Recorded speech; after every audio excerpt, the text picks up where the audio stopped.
ఎంపీలు చేస్తున్నారు, ఎంపీని ఎమ్మెల్యేలు చేస్తున్నారు. కొంతమంది చేంజ్ అవుతున్నారు. దాని మీద ఇప్పుడున్న పరిస్థితి ఆ విధంగా ఉంది. ఏం సార్ ఇప్పుడున్న పరిస్థితుల్లో ఆ విధంగా ఉంది. ఇక్కడ ఆయన ఫేవరెట్ సార్ వచ్చారు సార్. ఆయన అదే అడుగున్నాం సార్, ఎమ్మెల్యేగానే ఎంపీగా పోటీ చేస్తారంటే లేదు, చేశారు అంటే ఆయనకి ఎంపీ సీట్ ఇస్తారని చెప్పారు. లాస్ట్ దాకా ఆయనకి జగన్మోహన్ రెడ్డి గారు ముఖ్యమంత్రి గారు అయితే ఒక నూతన వరవడిని ఆయన సృష్టిస్తారు. వాళ్ళు ఆయన ముఖ్యమంత్రి అయిన తర్వాత 5 సంవత్సరాల్లో కూడా నూతన వ్యవస్థ బ్యాంక్ వ్యవస్థ సచివాలయ వ్యవస్థ ఇలాంటి వ్యవస్థను సృష్టించి ప్రజలకి చెరువుగా ప్రభుత్వం తీసుకురావడం. ఆ కోణంలో ఈ ఎమ్మెల్యే మార్పులు చేర్పులు ఇన్ఛార్జీలు మార్పులు చేయడం కూడా అందులో భాగంగా ఈరోజు తీసుకొచ్చి అంతిమంగా ఏ నూతన వ్యవస్థ ఈ రోజున తీసుకొచ్చారో నూతన వ్యవస్థ ఇంకా ముందుకు తీసుకెళ్లాలనుకున్నారో వైఎస్ఆర్ కాంగ్రెస్ పార్టీ ప్రభుత్వం అధికారంలో జగన్మోహన్ రెడ్డి గారు ఈ ప్రభుత్వం లేకపోతే ఈయన చేసినటువంటి మార్పుకి తూట్లు పడడానికి వేరే ప్రభుత్వాలకు అవకాశం ఉంది కాబట్టి ఆ కోణంలో తీసుకొని నిర్ణయాలు ఇవి ఎవరి మీద కూడా ఇబ్బందిగా తీసుకుని నిర్ణయాలు. రెండో కుమార్తె అయినటువంటి టీనా కొడుకు బర్త్డే సందర్భంగా వెంకటేశ్వర స్వామి ఆశీస్సులు పొందడం కోసం ఈ రోజుని నా కుటుంబ సమేతంగా రావడం జరిగింది.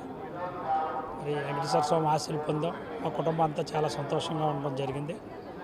అంతకు మించి ఇందులో ప్రత్యేకమైనటువంటి ప్రాముఖ్యత అంటూ లేదు. కేవలం కుటుంబం అందరి చేత ఒకసారి స్వామి దర్శనం చేయించాలనే ఉద్దేశంతో నేను, మా అల్లుళ్ళు, మా కూతుళ్ళు, మా వియ్యంకుళ్ళు అందరం కలిసి రావడం జరిగిందని తెలియపరచుకుంటాను.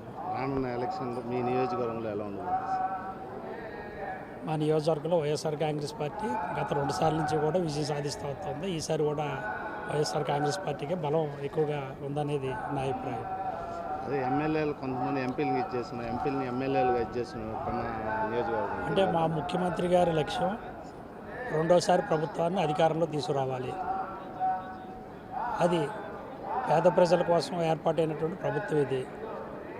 వైఎస్ఆర్ కాంగ్రెస్ పార్టీ ప్రభుత్వం కాకుండా వేరే ఏ ప్రభుత్వం వచ్చినా కానీ ఈ సంక్షేమ పథకాలు పొందుతున్నటువంటి పేద ప్రజలు ఇబ్బంది పడతారనే ఉద్దేశంతో ఏదో అలా ప్రభుత్వాన్ని తెచ్చుకోవాలనే ఉద్దేశంతో కొన్ని మార్పులు చేర్పులు జరగడం అనేది వాస్తవం.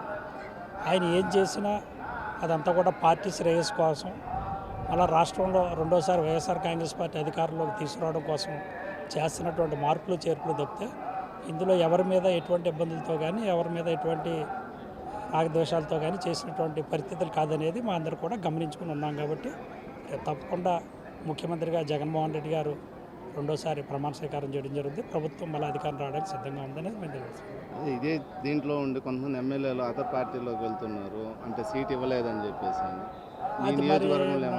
నా వరకు అయితే అలాంటి ఆలోచన అయితే లేదు, కానీ మిగతా ఎమ్మెల్యేలు పరిస్థితి ఏంటనేది నాకు పూర్తిగా అవగాహన లేదు. నా వరకు అయితే అలాంటి ఆలోచన లేదు. నేను జగన్మోహన్ రెడ్డి గారితో పాటు వైఎస్ఆర్ కాంగ్రెస్ పార్టీలోనే కొనసాగాలన్న ఆలోచనతో ఉన్నాం. ఆయన ఆదేశాల ప్రకారం మేము పనిచేస్తాం.